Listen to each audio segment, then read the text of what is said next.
Boa noite, meus amados e queridos irmãos. Mais uma vez, aprove ao Senhor nos permitir estar juntos através desta transmissão.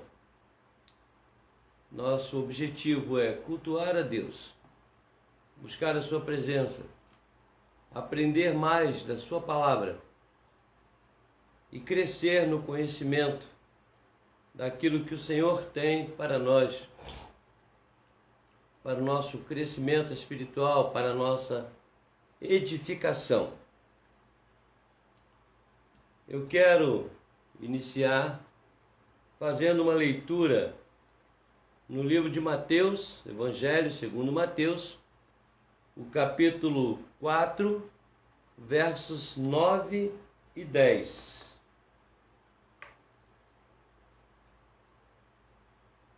Capítulo 4 de Mateus, versos 9 e 10. O verso 8 também, que nos diz assim: levou ainda o diabo a um monte muito alto, mostrou-lhe todos os reinos do mundo e a glória deles.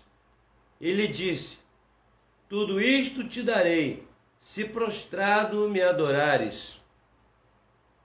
Então Jesus lhe ordenou: retira-te, Satanás, porque está escrito: ao Senhor teu Deus adorarás, e só a Ele darás culto. Ainda o verso 11 diz assim: com isso o deixou o diabo, e eis que vieram anjos e o serviram. Quando nós adoramos verdadeiramente ao nosso Deus, nos preocupamos com isso, dando-lhe toda a honra que lhe é devida, todo louvor, toda adoração, o Senhor cuida das outras coisas. Então vamos adorar a Deus, vamos orar, e nesta oração vamos dizer ao Senhor que nós estamos reunidos dessa forma tão especial para adorá-lo. Porque, como disse Jesus àquela mulher à beira do poço, chegará um tempo em que os verdadeiros adoradores o adorarão em espírito e em verdade. Oremos então, queridos.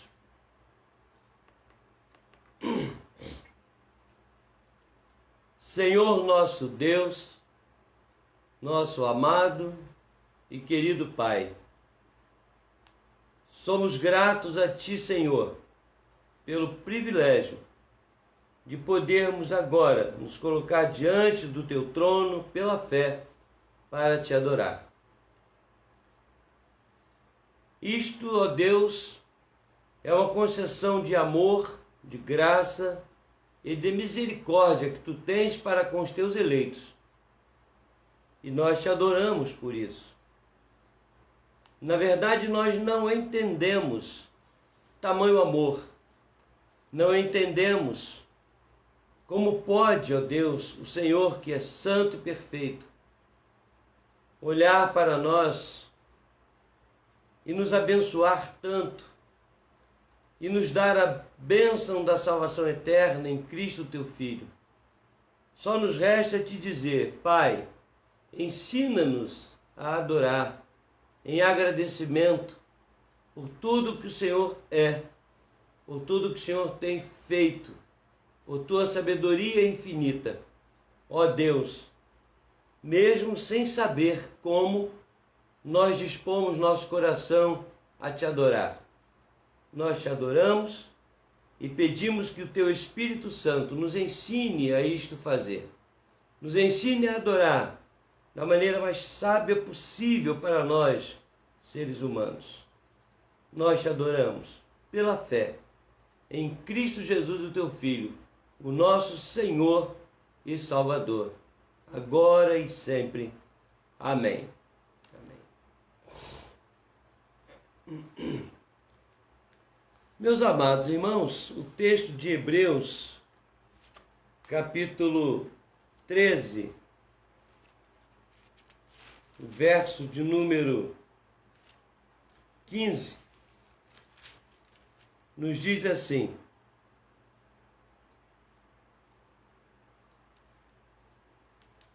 por meio de Jesus, pois, ofereçamos a Deus sempre sacrifício de louvor, que é o fruto de lábios que confessam o seu nome. Esse é um texto extraordinário. O texto está dizendo o seguinte: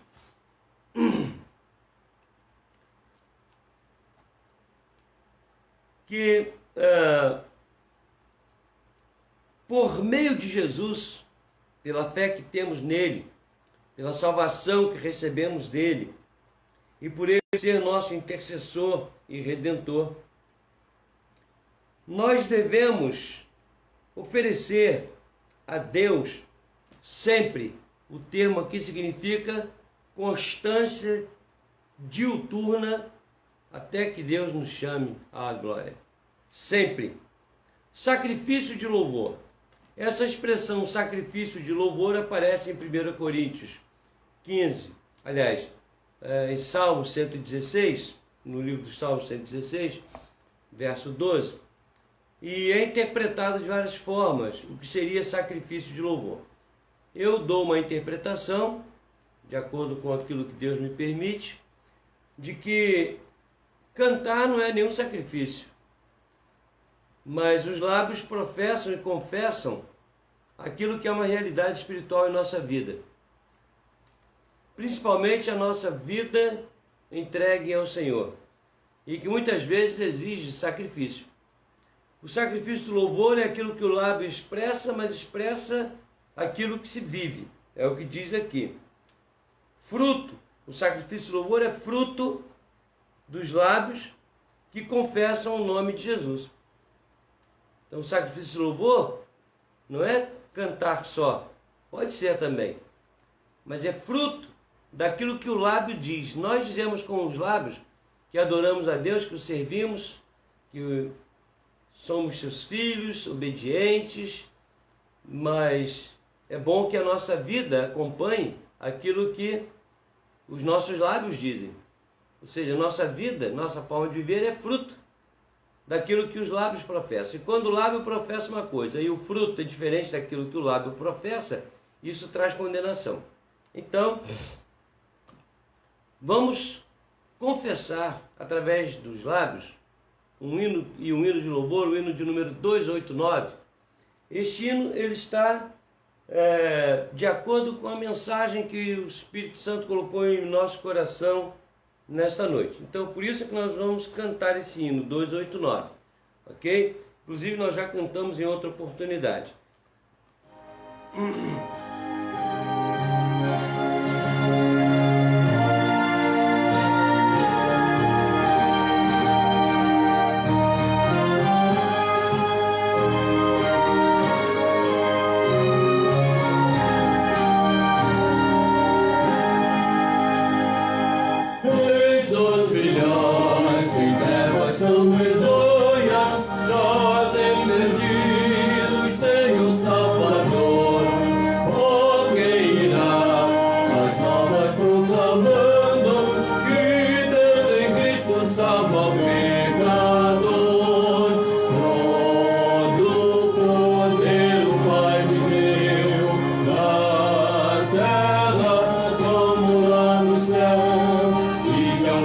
Anunciar o Evangelho.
mundo anunciar o Evangelho, desde famoso sempre.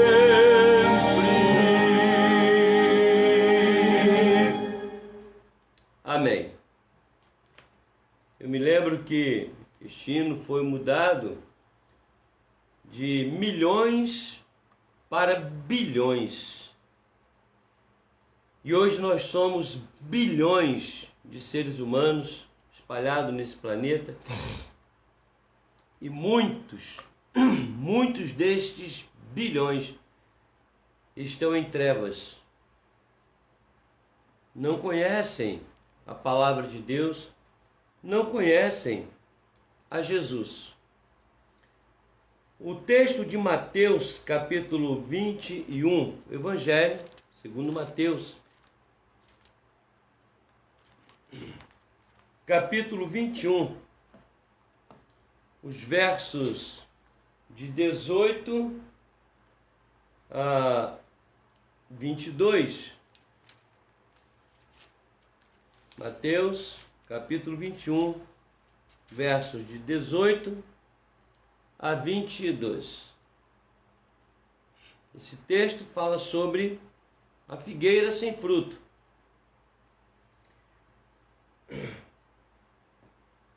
Cedo de manhã, ao voltar para a cidade, teve fome. E vendo uma figueira à beira do caminho, aproximou-se dela, e não tendo achado senão folhas, disse-lhe: nunca mais nasça fruto de ti. E a figueira secou imediatamente. Vendo isto, os discípulos admiraram-se e exclamaram: como secou depressa a figueira!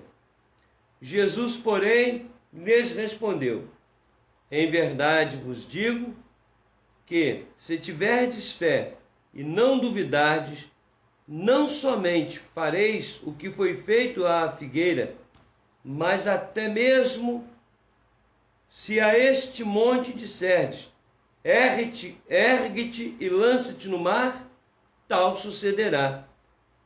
E tudo quanto pedirdes em oração, crendo, recebereis.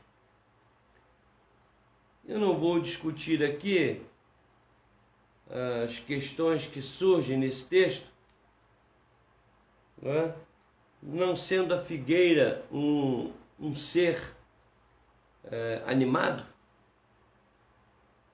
e o fato de ela não ter fruto teria tantas razões botânicas, eu não sei. Mas se Jesus ordenou e ela secasse, isto foi um ato bom.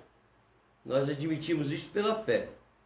Alguma razão, além da frustração de não achar figo, havia ali. Eu não sei o que, mas alguma coisa havia. E eu venho estudando esse texto há muito tempo.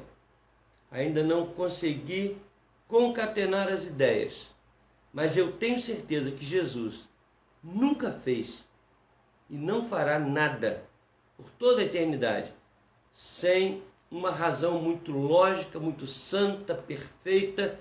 Então, glorificamos ao Senhor por esse gesto, por esse ato, mas a principal lição do texto está no último verso aqui.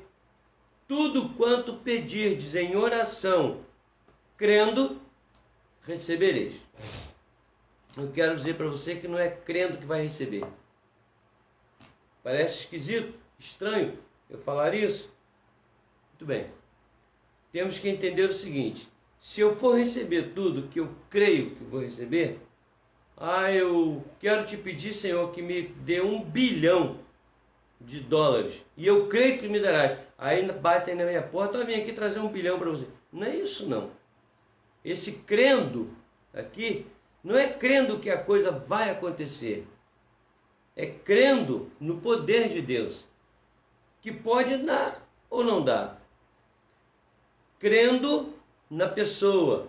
E quando se crê na pessoa de Jesus, vive-se de maneira coerente com esta crença. que envolve submissão, obediência, investimento, envolve uma série de coisas.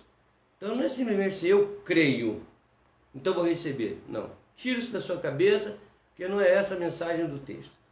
A mensagem do texto é que tudo que nós pedimos em oração, e aí esta oração tem que estar de acordo com todas as coisas que Deus tem falado na palavra sobre oração. A oração correta, a oração que pede certo, a oração que é endereçada à pessoa certa, do jeito certo, com objetivo santo, com nobre. Existem tantas coisas que envolvem a oração, porque a oração não é apenas... Desculpe. A oração não é apenas aquilo que uma criança disse uma vez. Eu pego todas as letrinhas, mando lá para o céu, penso nelas, mando para o céu e lá em cima Deus arruma tudo e aí ele entende que o que eu quero. A oração não é uma simples expressão verbal, é um estilo de vida.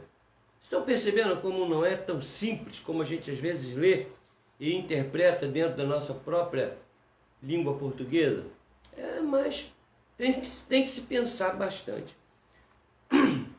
Crendo, recebereis.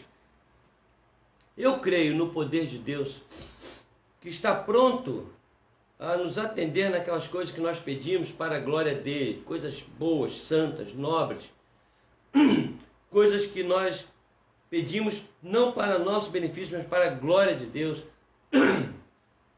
Quando eu peço pela cura de alguém, não é só para que aquela pessoa seja abençoada, minha oração seja respondida.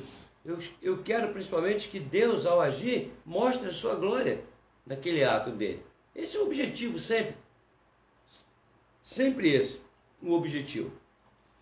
Então nós vamos orar. Eu queria citar aqui os nossos irmãos pastores.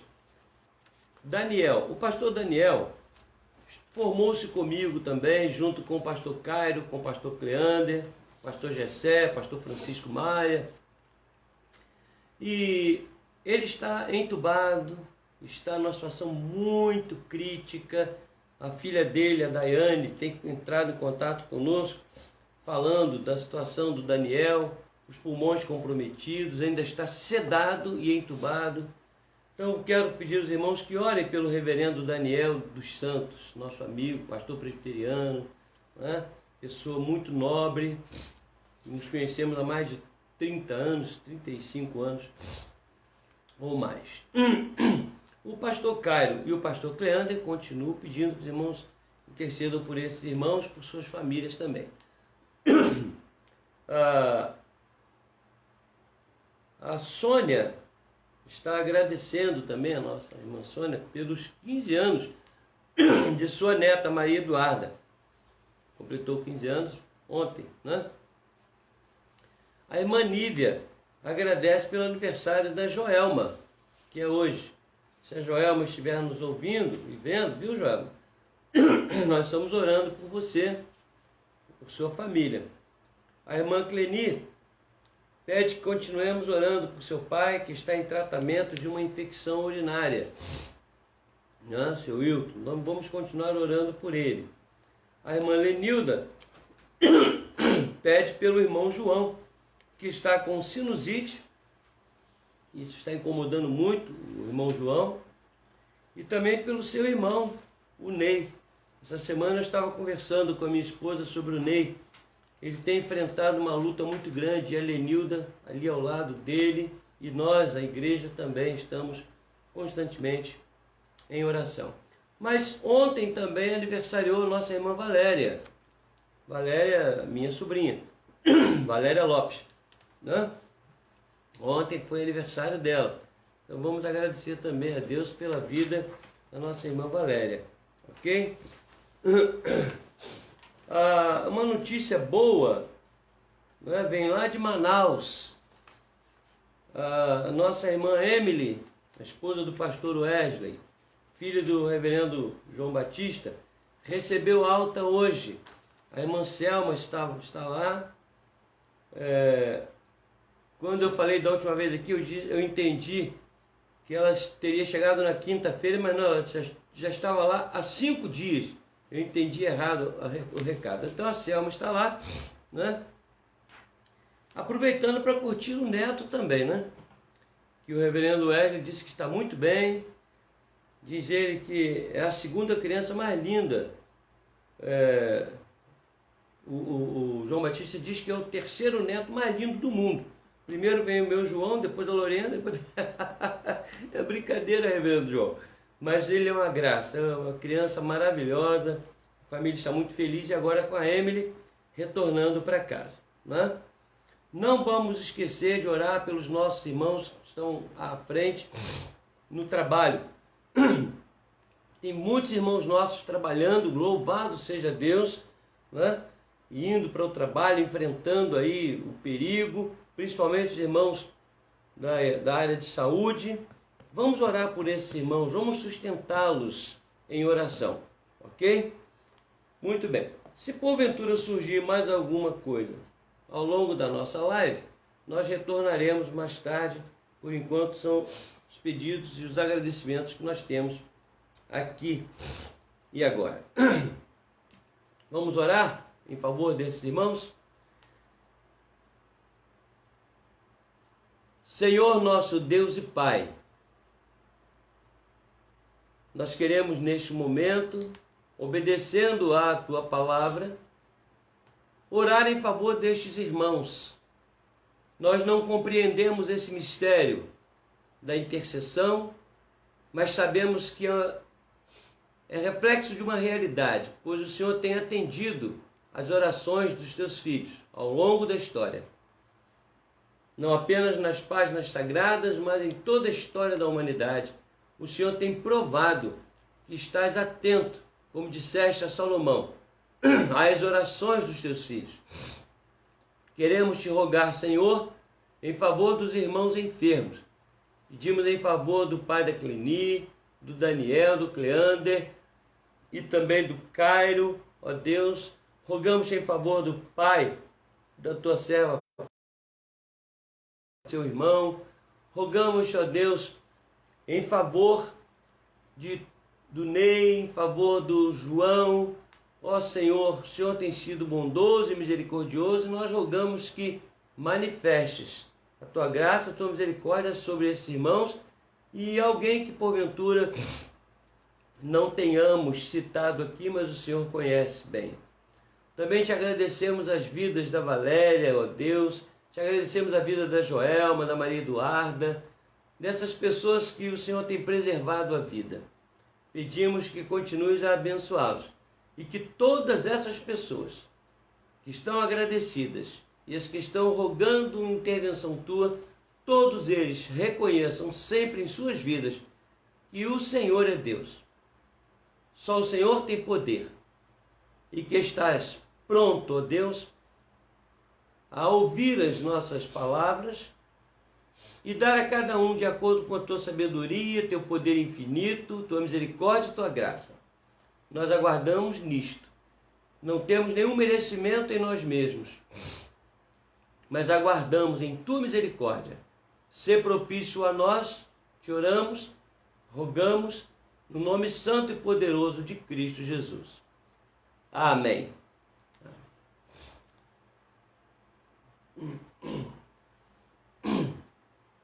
Meus amados irmãos, eu creio que vocês já têm aí disponibilizado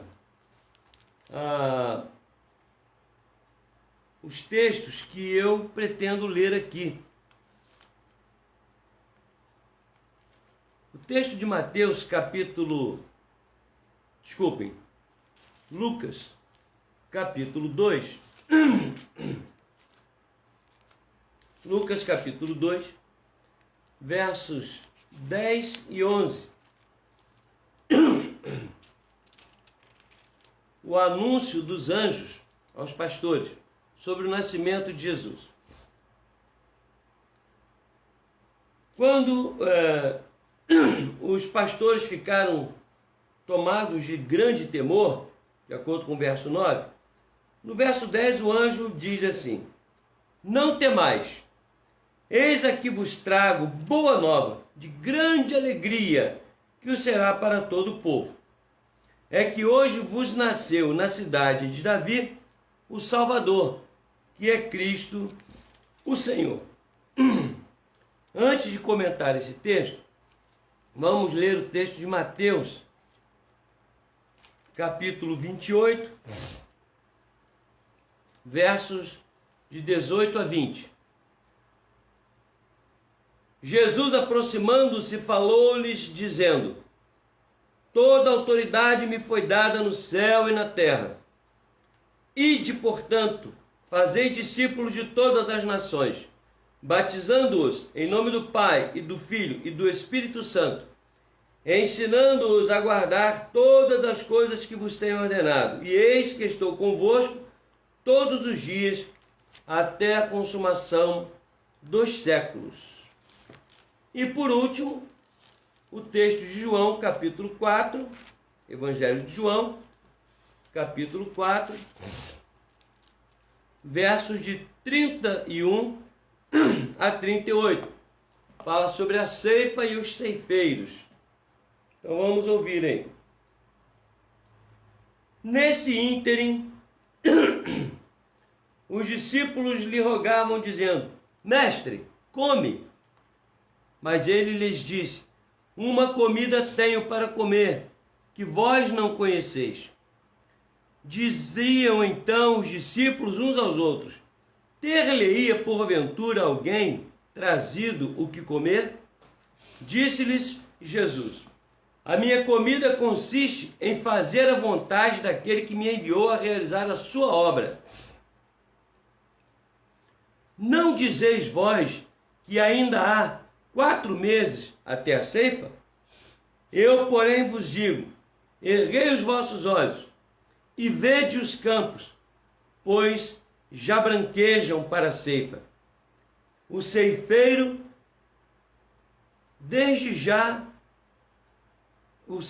recebe desde já a recompensa e entesoura o seu fruto para a vida eterna. E de Sarte se alegram tanto o semeador como o ceifeiro, pois no caso é verdadeiro ditado: um é o semeador e outro o ceifeiro. Eu vos enviei para ceifar o que não semeastes. Outros trabalharam e vós entrastes no seu trabalho. Eu quero repetir o verso 35. Não dizeis vós que ainda há 4 meses até a ceifa? Eu, porém, vos digo: erguei os olhos e vede os campos, pois já branquejam para a ceifa. Meus amados e queridos irmãos, nestes tempos de reclusão, por causa da pandemia, é bem possível que muitos cristãos estejam se sentindo desobrigados de evangelizar. Mas não é assim. A ordem de Jesus é evangelizar todos os homens. Na nossa casa, no nosso bairro, no trabalho, a gente sabe disso.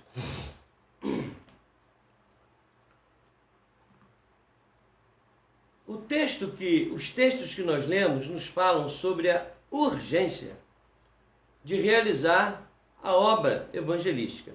Vamos observar os textos.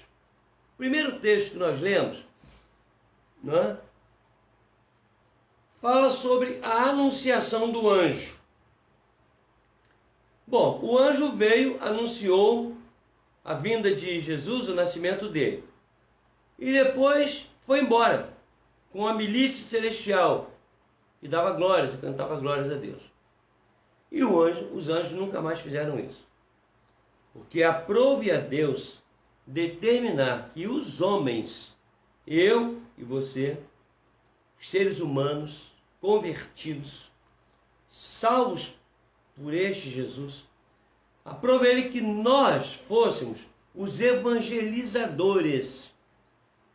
Tá bom? O termo evangelista é um termo, eu diria assim, usado para um dom específico, numa situação específica.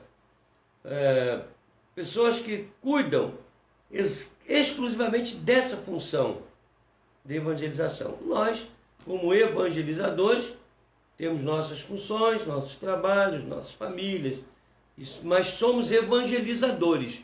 Todo servo de Deus, salvo em Cristo Jesus, tem que ser um evangelizador, necessariamente não evangelista. O evangelista é um evangelizador, mas nem todo evangelizador tem que ser um evangelista, certo? Creio que vocês entenderam. No texto que nós lemos de Mateus, nós ouvimos Jesus dizer o seguinte: toda autoridade me foi dada no céu e na terra. Eu decidi, com a autoridade que eu tenho, determinar que os homens, vocês, os meus seguidores, sejam os evangelizadores dos homens. O que é um evangelizador? Aquele que anuncia o evangelho. A palavra evangelho significa boas novas. Então, é você e eu, somos nós, que devemos anunciar as boas novas da salvação.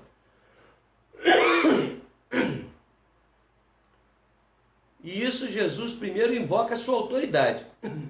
Toda autoridade é dada no céu, determinei isso, e na terra. Estou dando essa função para vocês. É um imperativo. Qualquer criança de escola sabe que nós estudamos os verbos, os tempos verbais, e essa expressão está no imperativo. Ide é imperativo. Não tem como você negar ou escolher. Ah, não, eu vou pensar, vou depois. Não. Ide. Fazer discípulos, pregar o evangelho, ensinar todas as coisas que ele tem ordenado para que o homem viva de forma correta diante de Deus, o mais correta possível, segundo a palavra de Deus. O último texto que lemos, de João, capítulo 4, fala sobre a ceifa e os ceifeiros. Tudo indica que a partir daquele dia em que Jesus disse isso, ele mostra que o evangelho não estava sendo pregado só ali nos seus 3 anos de ministério público. O evangelho está sendo pregado desde Gênesis, capítulo 3. Perdão, irmãos. Está lá. Então, o que Jesus está dizendo é o seguinte, que a vinda dele estava sendo profetizada, orientada, pregada, profetizada desde tempos imemoriais, desde a criação. Está sendo pregada. E esta mensagem vem sendo transmitida ao homem até ali. E que dali em diante, os seus eleitos, seus filhos, os cristãos, ou os filhos de Deus, que o cristão foi o nome que veio depois da vinda de Jesus, deveriam começar a ceifar, porque os campos já estavam brancos para a ceifa. Em outra passagem, nós lemos que Jesus veio numa coisa chamada pleroma, uma palavra grega, na plenitude dos tempos. Não tinha mais nada para fazer, para acontecer, para que ele viesse. Então ele veio para ceifar. E esta ceifa é justamente a pregação do evangelho que define quem é e quem não é. Quem define é o Senhor. Nós passamos a foice, e quando nós passamos a foice, o Senhor pega o que é trigo e guarda. O que é joio, ele queima. A ceifa é para isso. Separa. E isso está acontecendo desde o tempo de Jesus. Nós somos ceifeiros. Por isso que nós cantamos aquele hino: ceifeiros da Seara Santa. Ceifeiros da Seara Santa. Somos poucos, levando em consideração o número de pessoas que habitam o nosso planeta e já habitaram há milênios. Ora, então, como diz o texto aí, o tema do meu estudo, do nosso estudo hoje, o que é necessário para evangelizar? É necessário você fazer um curso no seminário? É necessário você ler a Bíblia toda? Sem conhecer a Bíblia toda, você não pode evangelizar. O ideal é ler a Bíblia toda e analisar, mas será que se você não ler e não conhecer toda a Bíblia, você está impedido de evangelizar? Uma vida que diante dos homens seja a mais santa possível, diante de Deus também. Então, se você não for perfeito em tudo que você faz, você não pode evangelizar. O que é necessário para evangelizar? Receber uma visão específica de Deus como Paulo? Ser jogado no chão? Ficar sem enxergar? E ouvir de Deus essa palavra? Vou mostrar para você o quanto importa sofrer por amor no meu nome? Será que para evangelizar é necessário que nós ofereçamos em sacrifício? Se for necessário, sim. Mas isso não vai autenticar ninguém a ser um evangelizador. Judas se sacrificou, mas por remorso, e nunca foi um evangelizador. O que é necessário, então, para evangelizar? Antes de falarmos sobre isso, eu quero passar para os irmãos uma estatística que foi publicada no ano de 2008. Uma estatística publicada em 2008. Eu quero ler para vocês aqui alguns itens. Por exemplo,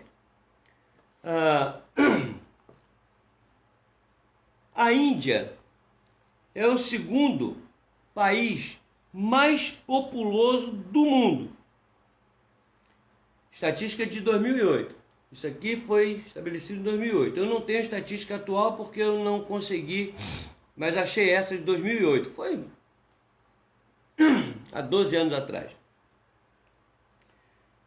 Existe cerca de 360 milhões, não é de pessoas não, de deuses. 360 milhões de deuses na Índia, em 2008. Hoje deve ter muito mais. Eles criam deuses para tudo. Então eu vou repetir, 360 milhões de deuses. É praticamente 2 deuses, aliás, 1 deus para cada 2 habitantes. E até a vaca é considerada divina na Índia.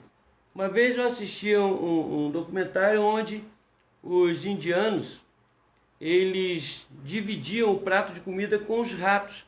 Eles são proibidos de espantar o rato. Se o rato vier comer no prato dele, tem que deixar, o rato come primeiro, depois ele continua comendo. Isso eu vi, ninguém me contou. No Japão, semelhantemente, o segundo país mais rico do planeta, isso estatística de 2008, o povo ainda se prostra diante da imagem de Buda. Eu assisti um documentário recentemente sobre isso. Uma moça que faz um programa de um circuito turístico, e ela mostrando a influência de Buda no Japão. É uma coisa extraordinária. Em tudo, Buda está presente, é adorado, o povo queima incenso a ele, adorando-o como se fosse uma divindade. Realmente é algo extraordinário. Confúcio também tem seguidores assim. Eu fui pastor em Nilópolis, eu levei um bom tempo evangelizando uma senhora que era seguidora de Confúcio, tinha um altar na casa dela, a mãe era envolvida com Umbanda. Para a glória de Deus, ambas se converteram, foram para a Assembleia de Deus, estão lá até hoje. Aliás, a mãe acho que já faleceu. No continente africano, naquela época foi descoberto, foi registrado o seguinte, que 1,2%, vejam bem, no continente todo, né? Um país não, no continente todo africano, né? 1,2% da renda do mundo vinha da África, do continente. E as 40 nações mais pobres do planeta, das 42 nações mais pobres do planeta, 32 nessa época estavam na África, hoje eu não sei. Para vocês terem uma ideia, na África, nessa época, eram falados 1.800 línguas. 1.800 línguas no continente todo. E apenas 107 línguas tinham disponível a palavra de Deus. Você veja só, de 1.800 línguas, apenas 107 tinham em sua língua disponível a palavra de Deus. Existiam, na época, em 2008, mais de 40 milhões de africanos sem um texto sequer da palavra, nem o texto mais famoso no mundo, que é João 3,16. E esses 40 milhões de africanos não tinham acesso a nada sobre a palavra de Deus. Então, portanto, não conhecem Jesus, não conheciam. Hoje isso já mudou um pouco. A Ásia tem um território enorme, dominado pela religião islâmica, que hoje está espalhada no mundo inteiro. Aqui na América Latina, principalmente no Paraguai e outros países, mas eu fui no Paraguai, eu conheço essa história. O número de mesquitas que tem ali, nos estados que fazem, os estados brasileiros que fazem divisa ali com a Argentina, com o Paraguai, o número de mesquitas é enorme. O islamismo está avançando desde aquela época de uma forma vertiginosa. Na Ásia, onde a religião islâmica sempre dominou, tá? Em 2008, 21 nações eram compostas exclusivamente de muçulmanos, sem nenhuma presença de igreja cristã, nem da igreja romana. Igreja cristã nenhuma, evangélica e romana. Agora, olha bem, na Arábia Saudita, no Egito e outros países, né, naquela região, era e ainda é proibido pregar o evangelho em muitos lugares. Na China, o evangelho é permitido, mas existe uma cartilha para que os crentes, os cristãos, preguem o evangelho. Tem que ser do jeito deles, e que acaba não sendo o verdadeiro evangelho de Cristo. Certo? Das 1981 línguas faladas na Ásia, naquela época, apenas 97 dessas línguas tinha a Bíblia traduzida em sua língua. Quase 2.000 línguas na Ásia. Quase 2.000. 1981. Apenas 97 tinha registro de palavras da Bíblia. Não a Bíblia toda, hein? Na Europa, berço do cristianismo, berço das missões mundiais, a Europa e também os Estados Unidos. Já naquela época havia uma realidade que nós chamamos no nosso meio de realidade pós-cristã. Ou seja, depois do cristianismo avançar bastante, né, de 1930, 40, 50, até 60, Hoje, naquela época já era assim, hoje é muito pior.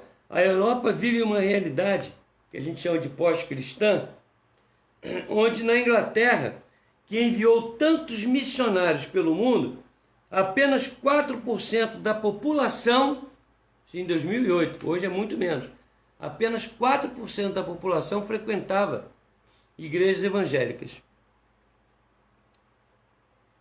Nos últimos 50 anos, para encerrar isso aqui, nos últimos 50 anos, o islamismo cresceu 500% nos últimos 50 anos. Cresceu 500%. O hinduísmo cresceu 167%. O budismo cresceu 147% e o cristianismo 50%. Meus irmãos, hoje o que floresce na América Latina e principalmente no Brasil é o famoso evangelho da prosperidade e as mensagens de autoajuda e de milagres, curas extraordinárias e principalmente o ataque indiscriminado ao bolso das pessoas incautas. É incrível. Até feijão e arroz com gravação de texto bíblico está sendo vendido. Parece até que o cabra profetizou que o arroz ia ficar caro, né? Vendeu um grão de arroz com a gravação de um texto, com um grão de feijão. Foi uma coisa meio profética, né? Não sei se profecia de Deus ou do diabo, porque o preço desses produtos cresceu tanto que o cabra que estava vendendo isso vai ter que aumentar, majorar o preço em muito. Vender um grão de feijão, um grão de arroz por R$500, por R$1.000. Um assalto à mão armada que esses homens e mulheres fazem ao redor do mundo. E no Brasil não é diferente, mas a intensidade é muito maior. O que é que nós precisamos fazer? O que é que nós temos que fazer? Num cenário como esse, cuja estatística eu estou passando aqui de 2008, de algumas coisas, mas hoje, em 2020, essa estatística está muito mais avançada, muito mais avançada. Quando Deus coloca sobre nós a responsabilidade da evangelização. O que é que você precisa? O que é que eu preciso? O texto de João diz que, primeiro, nós precisamos erguer os olhos e estender a visão. João capítulo 4, verso 31 a 38, especificamente o verso 35, diz: erguei os olhos e vede. Eu tenho observado que a grande maioria dos cristãos está olhando para o próprio umbigo. O que é que eu preciso? O que é que eu careço? O que é que minha família precisa? O que é que eu posso fazer por mim mesmo, por minha família, por minha igreja local? Não tem nada de errado nisso, se nós não estivéssemos fazendo só isso.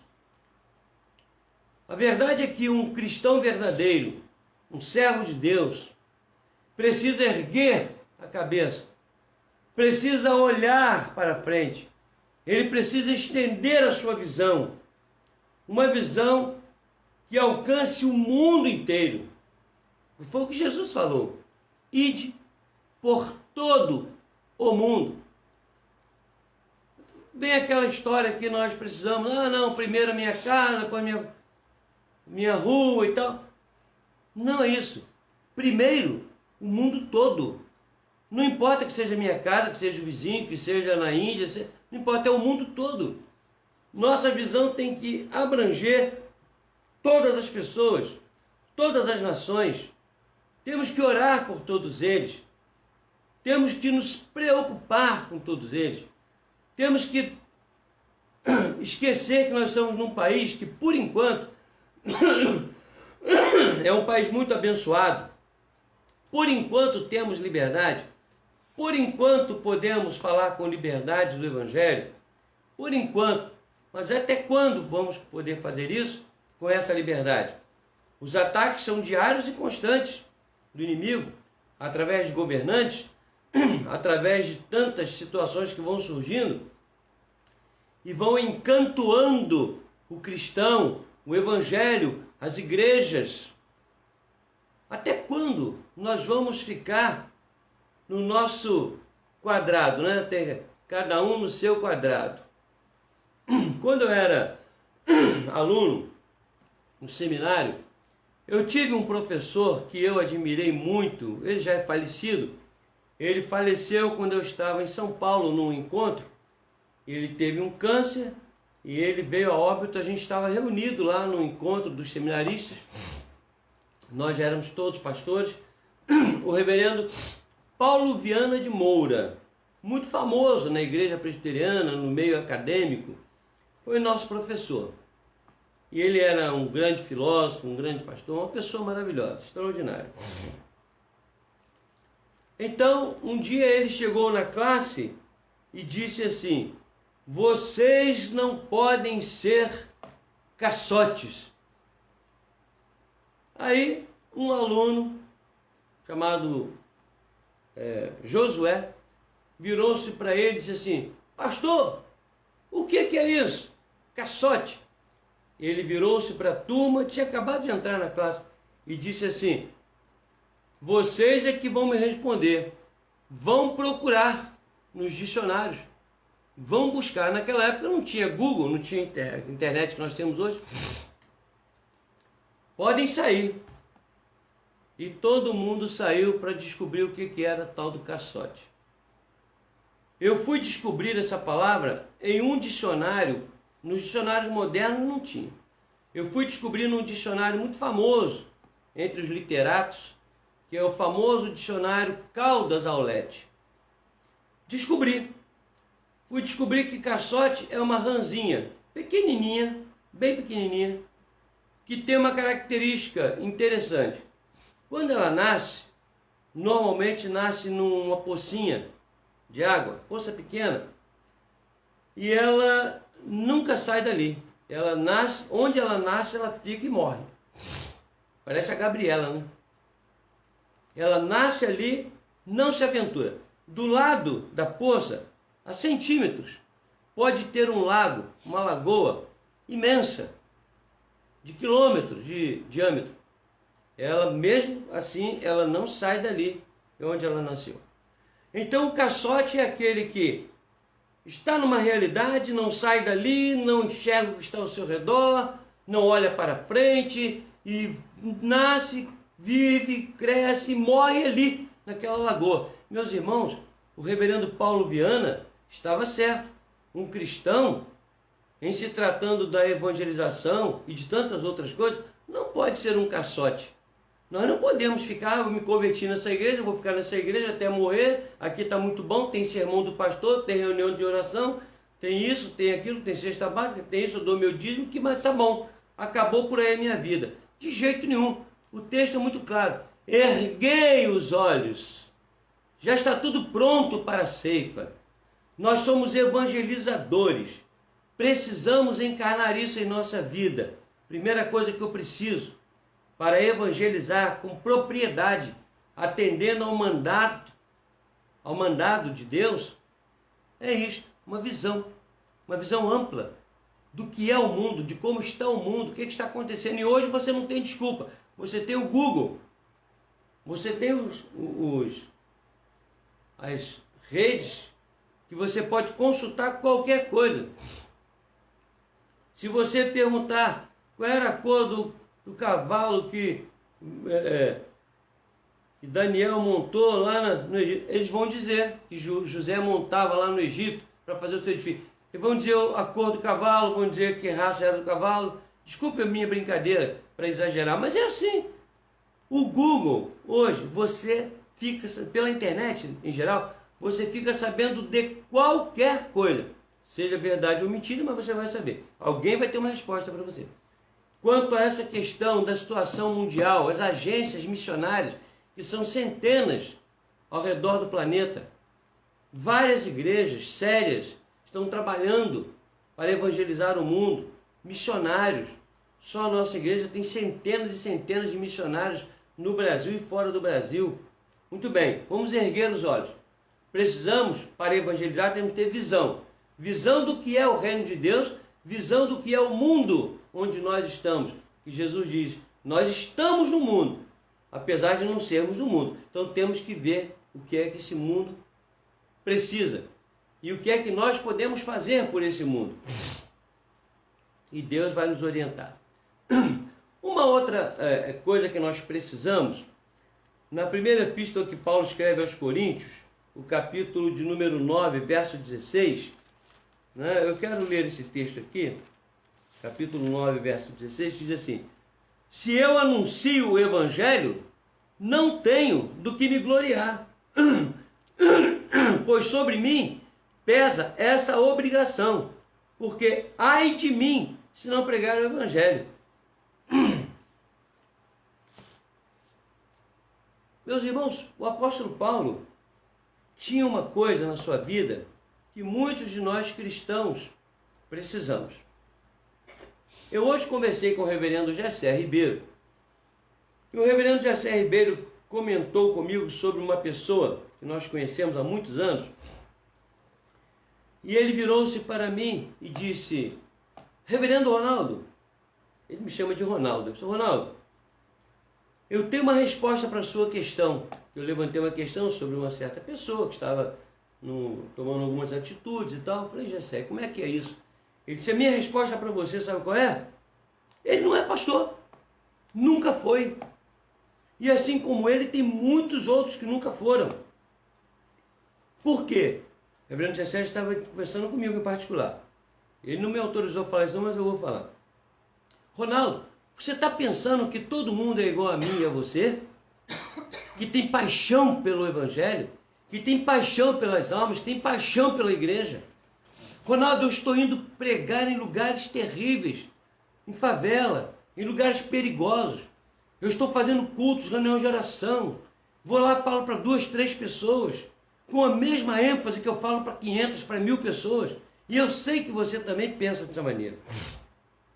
Mas essa gente, Ronaldo, se não tiver o salário, por exemplo, essa pessoa que estávamos conversando, que inclusive já saiu do pastorado, né? A gente estava conversando de forma santa, não era fofoca, nada não. Essa pessoa um dia falou para mim: eu trabalho em 2 igrejas, 15 dias em uma, 15 dias na outra. Nos 15 dias que eu trabalho na igreja A, eu não piso na igreja B. Olha bem, quando eu trabalho os 15 dias na igreja B, eu não piso na igreja A. Pois eu penso diferente. Eu penso que se eu puder ir em todas elas, todos os dias, de manhã em uma, de noite na outra, de tarde na outra, eu faço assim. E é verdade. Eu me lembrei quando a gente era pastor em Campos. Uma vez eu, de carro, cheguei na casa dele, que era 150 quilômetros no interior de Campos, e a esposa disse: ele não está, ele saiu de bicicleta. Falei: para quê? Porque ele quer abrir trabalhos de evangelização. Ele saiu para andar mais de 30 quilômetros de bicicleta. E 30, 40 quilômetros.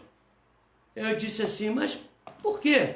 Ele já não tem o trabalho dele aqui, ali e tal. Ela falou assim: ah, mas ele não para, Ronaldo. E é verdade. Eu peguei o carro, fui atrás dele. E eu encontrei na metade do caminho. Arranjamos uma casa, deixamos a bicicleta lá e eu fui com ele.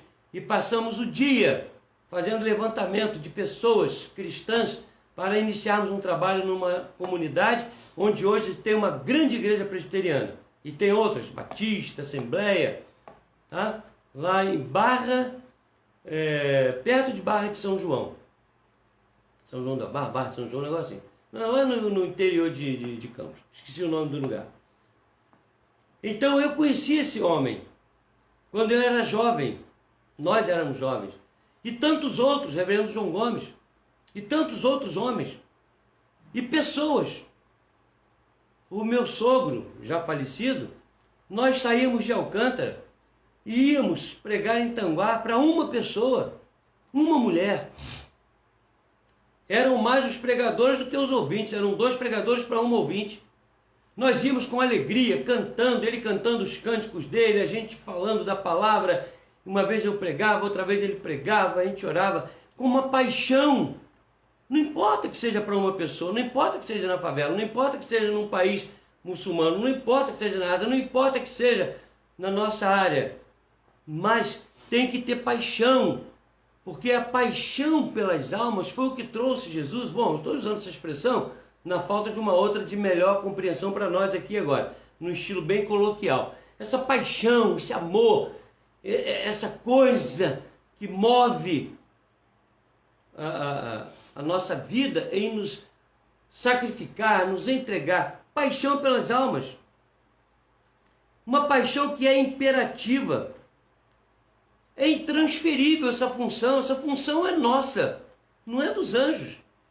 Deus deixou que os anjos apenas anunciassem o nascimento de Jesus e acabou. Daqui para frente eles, os homens, é que vão fazer isso, eles vão evangelizar. A paixão é a empatia, é o amor pelas almas que, uma vez morrendo sem Cristo, vão para o inferno. Eu quero te perguntar uma coisa. Você quer ir para o inferno? Eu acho que você deve ter dito não. Por quê? Porque o inferno é fogo ardente, ausência de Deus, sofrimento eterno, angústia eterna. Você quer que seu irmão vá para o inferno? Sua mãe, seu pai, seus amigos, seus filhos? Alguém aí quer isso? Mas é para onde irão? Se não há quem pregue. É para onde essas pessoas irão? Se alguém não os evangelizar. Agora, se você os evangelizar e eles não quiserem aceitar, isso é um problema deles com Deus, mas não pode ser seu. Se você ler Ezequiel capítulo 33, você vai entender bem o que eu estou falando. Sobre o atalaia, está lá no capítulo 3, ele é chamado como atalaia, no capítulo 33, aquela ilustração profética. Se você vê seu irmão indo para o abismo, você não avisa, ele cai, mas seu sangue dele vai ser requerido de você. Se você vê o ímpio, você não avisa, o sangue dele vai ser requerido de você. Se o ímpio ou seu irmão ouvir você falar e não der ouvidos, ele vai ter o problema dele lá, mas você vai se livrar do sangue deles na sua mão. O que você quer? Você quer morrer com o sangue dessas pessoas na sua mão, meu irmão? Levante os olhos, olhe para frente, olhe para o mundo, olhe para Deus, olhe para a palavra, olhe para a igreja, olhe para você. Tenha paixão pelas almas perdidas. É o que move a nossa vida sacrificial. É o que Deus falou para Jonas.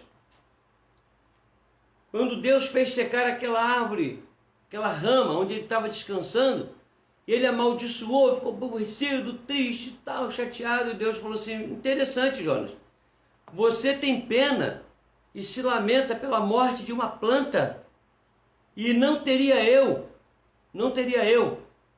paixão, amor e cuidado e zelo e o desejo de salvar 120.000 almas que estão perecendo? A Bíblia diz que quando um pecador se arrepende, há uma festa no céu.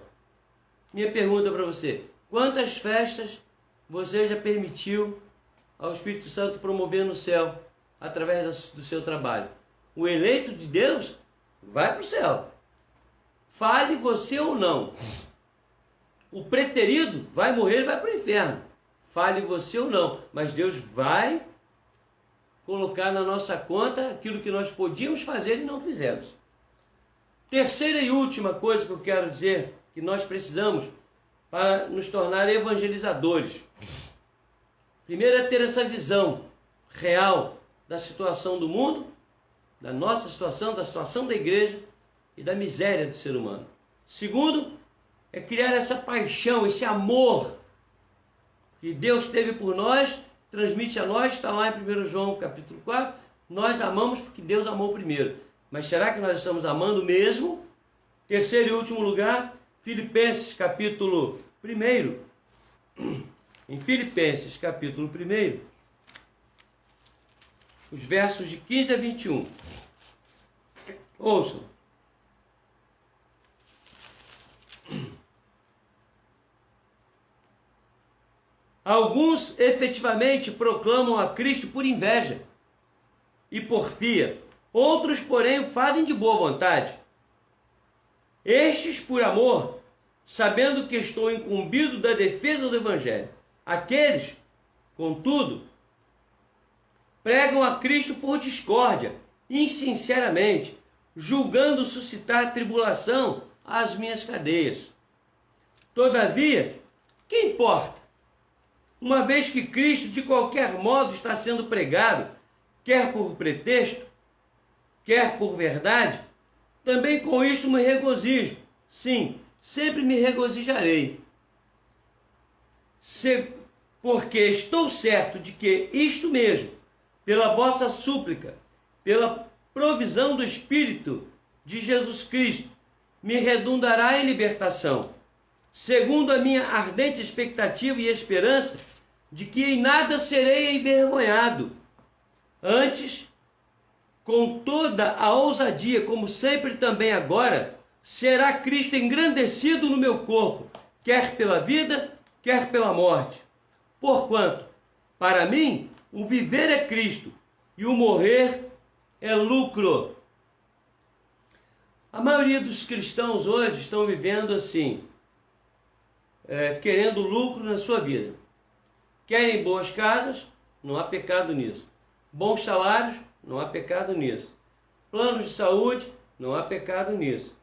Querem saúde dada por Deus para si mesmo, para seus familiares, não há pecado nisso. Querem viver vida longa, não há pecado nisso. O pecado é não observar o que é prioritário. Pessoas que estão investindo em casas, em carros, negócios, falando de cristãos, em tantas outras coisas, mas não estão investindo na vida espiritual e moral. Eu conheço um senhor de uma idade muito avançada. Uma vez eu conversei com ele e perguntei na lata, de forma santa, mas perguntei: meu irmão, o irmão tem muitas propriedades, seus filhos são pessoas abastadas, não precisam do que o senhor tem. Quando o senhor morrer, o senhor vai deixar tudo isso aí e o senhor, eles vão pegar, vão usar, espero que usem de forma santa, nobre e tal. Mas o senhor já parou para pensar o quanto o senhor poderia fazer pelo Evangelho no mundo se o senhor vendesse essas propriedades todas, das quais seus filhos não precisam, deixasse o suficiente para a sua vida tranquila, até o fim de sua vida, o senhor já está um homem muito idoso, e investisse tudo isso em missões, em obras espirituais? Aí eu falei assim: não, eu não penso assim não. Inclusive eu estou já comprando uma outra propriedade. Eu parei a conversa na hora. Ele disse: eu não penso nisso. Pelo contrário, propriedade não se vende. E eu estou já providenciando a compra de uma outra propriedade. Aí eu pensei em Atos capítulo 2. Fiquei quieto, não falei nada. Eu não estava ali para discutir, apenas senti o desejo de falar aquilo para ele. Um homem que se diz cristão. Então, ele esqueceu de Atos capítulo 2, versos 37 e 47. Onde dizia que as pessoas, por amor ao Evangelho, vendiam tudo que tinham e davam. Ele agiu de uma maneira extraordinariamente contrária a um dos bilionários, aquele homem já idoso que criou aquelas salas nos aeroportos chamadas de Duty Free. Ele ficou bilionário. Há um tempo atrás aí ele doou toda a sua fortuna para hospitais, pesquisas de saúde, instituições filantrópicas, e disse que era o sonho da vida dele doar toda aquela fortuna. E ele conseguiu fazer isso. Se desvencilhou de tudo e vendeu tudo. Há um tempo atrás também um outro bilionário americano deixou apenas uma casa alugada por um tempo que ele calculou que daria para ele viver a vida dele toda até a morte, deixou um recurso apenas para ele se alimentar e se vestir, uma coisa bem pequena, suficiente, e doou todos os seus bilhões. Ele não ficou com uma coisa sequer. Quando o reverendo João Gomes Neto estava próximo depois de jubilado, eu disse para ele tinha várias propriedades. Eu disse: reverendo, vende isso tudo, vai passear, vai viajar, conhecer aí o Brasil e tal. Ele disse: Ronaldo, eu não tenho o mínimo interesse nisso. Eu vou me jubilar, vou dar tudo que eu tenho e vou lá para o Lar Samaritano esperar o dia que o Senhor me chamar. E foi. E deu tudo e não ficou com um centavo. Só a pensão dele, a aposentadoria lá no Lar Samaritano. Há poucos dias eu falei para o Genésio, reverendo Genésio, não se esqueça, eu falei com a diretoria toda, olha, não se esqueça de que eu tenho um lugar aí no Lar Samaritano, viu? O dia que eu não tiver nada, recurso não, ninguém puder cuidar de mim nem nada, reserva meu lugar aí que eu venho para cá. Eu não... Meus irmãos, nosso prazer é investir na causa de Deus, o resto não tem lucro nenhum. O nosso lucro é viver para Cristo. Nós temos que investir a nossa vida. Eu tenho um soneto, um poema que eu fiz, no final do soneto eu digo assim: se 1000 vidas eu tivesse, todas eu daria para o Evangelho, para pregar o Evangelho. Um dos meus pedidos que eu faço a Deus é não me permitir parar de falar, parar de pregar. Que eu tenha condições de falar do Evangelho até o último momento da minha vida. É isso que eu peço ao Senhor. Investir os recursos, investir os dons, investir nossa fidelidade, investir nosso compromisso, um investimento de compromisso de vida, investir os nossos recursos. Eu vou dizer para os irmãos que um cristão que não se preocupa em dizimar, que não se preocupa em ofertar, que não se preocupa em disponibilizar os bens que estão em suas mãos para a glória do reino de Deus, esse cristão precisa repensar muito a sua vida. Eu não estou dizendo que quem não der vai para o inferno, isso não é economia minha, mas eu digo que nós precisamos investir tudo o que pudermos de nossa vida, de nossos bens, de nossos recursos, de nossos dons, nossos talentos, de nosso compromisso de vida. O mundo fica para trás. Como Paulo diz, uma coisa eu faço, esquecendo-me das coisas que para trás ficam, prossigo para o alvo, pelo prêmio da soberana vocação de Deus em Cristo Jesus. Então eu quero repetir para você o seguinte.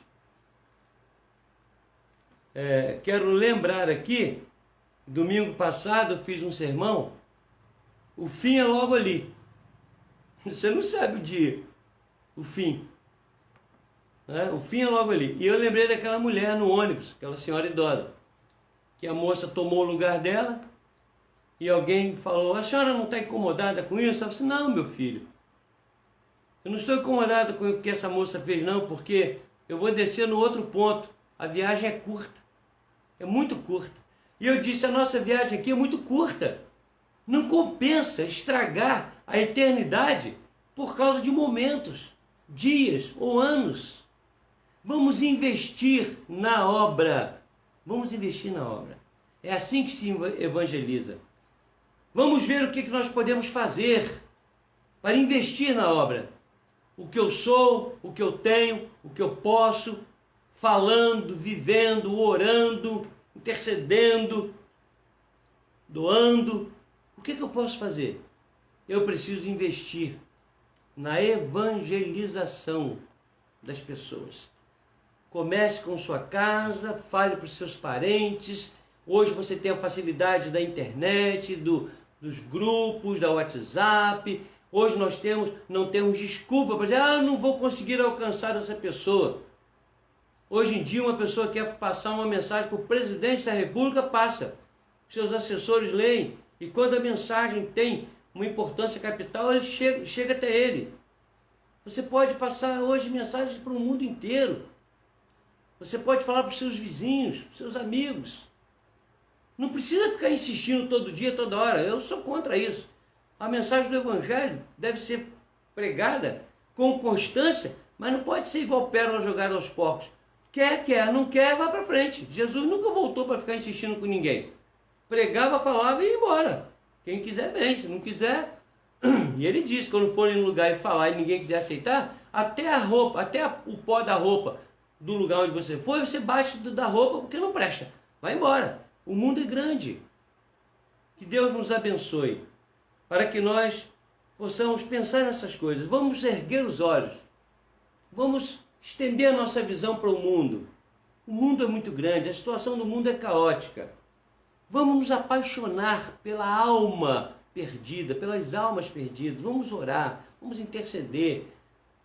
Vamos nos preocupar com a missiologia e vamos investir de nós mesmos, do que somos, do que temos, nossos dons, nossos talentos. Veja peça para Deus, Senhor, o que eu posso investir da minha vida? Meus bens? O que eu posso fazer? Tem algum bem que eu possa reverter em bênção para a obra missionária? Quem sabe você tem um terreno lá que você não usa, mas não vai fazer igual a Ananias e Safira.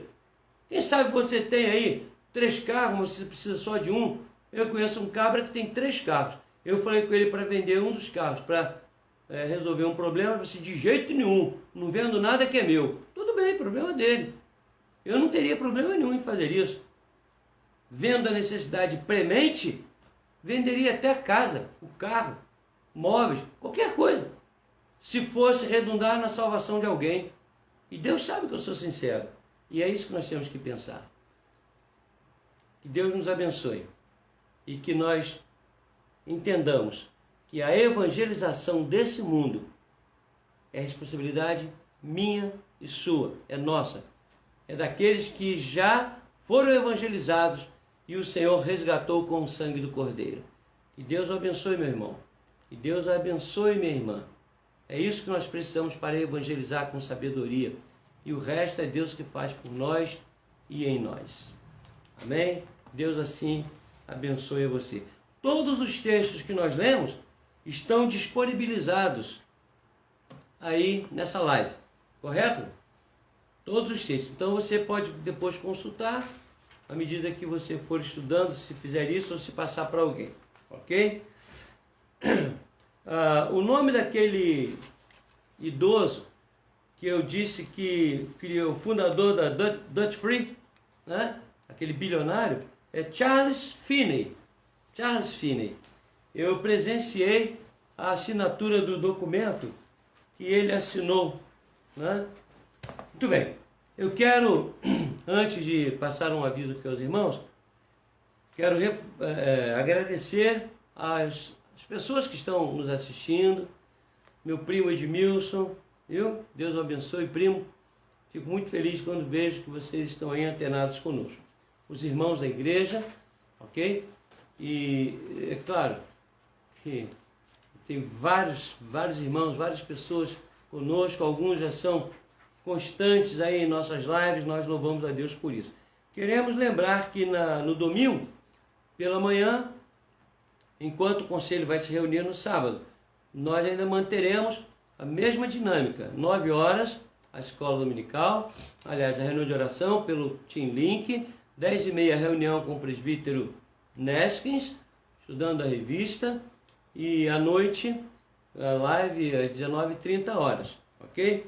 Sábado, o nosso conselho vai reunir às 9 horas da manhã, estaremos tratando de uma série de assuntos, inclusive essa matéria da reunião de domingo, das reuniões de domingo, ok? Então nós convidamos você a estar conosco no próximo domingo, nestas reuniões, amém? Também está conosco a Helena. Helena, como vai, querida? Deus te abençoe. Estou feliz de saber que você está aí conosco também, ok? Lá da igreja de São João de Meriti. Aguardando, Helena, estou aguardando o dia em que essa situação terminar e eu possa atender o convite do conselho aí de vocês para estar na igreja de São João de Meriti. O convite foi feito, eu guardei no coração e com certeza assim que terminar essa situação toda, nós vamos estar juntos aí, ok? Que Deus abençoe. Queridos, eu quero nesse instante orar, agradecendo a Deus por esta reunião e rogando ao Senhor também que esteja nos abençoando, ok? Nessa noite, nos dias que se sucederem, e que nós possamos encarnar em nossas vidas essa realidade da necessidade da evangelização, ok? Oremos. Antes da oração, quero dizer aqui o seguinte: o irmão Milton está pedindo que oremos pela irmã Avanir, que vai fazer uma cirurgia na sexta-feira, ok? Nós vamos orar também pela irmã Avanir. Oremos. Senhor nosso Deus, amado e querido Pai, somos gratos ao Senhor pelas bênçãos derramadas em nossas vidas. Somos gratos por esse momento tão especial em que pudemos nos debruçar sobre a Tua Palavra. Queremos te rogar, ó Deus, que faça nosso coração arder com o desejo de evangelizar o mundo dentro dos limites que o Senhor nos permitir. Pai amado, há tanta gente sofrendo, há tanta gente sem Cristo, há tanta gente caminhando a passos largos para o inferno. E nós te rogamos que nos uses, nos ensines a sermos usados por Ti para levar o Evangelho a todos esses corações. Seja orando, seja intercedendo, seja indo ou investindo na obra, desperta nosso coração, Senhor. Faça com que nossa visão se estenda para além dos horizontes que nós acostumamos a ver tão próximo de nós. Não nos permita ficar onde nascemos.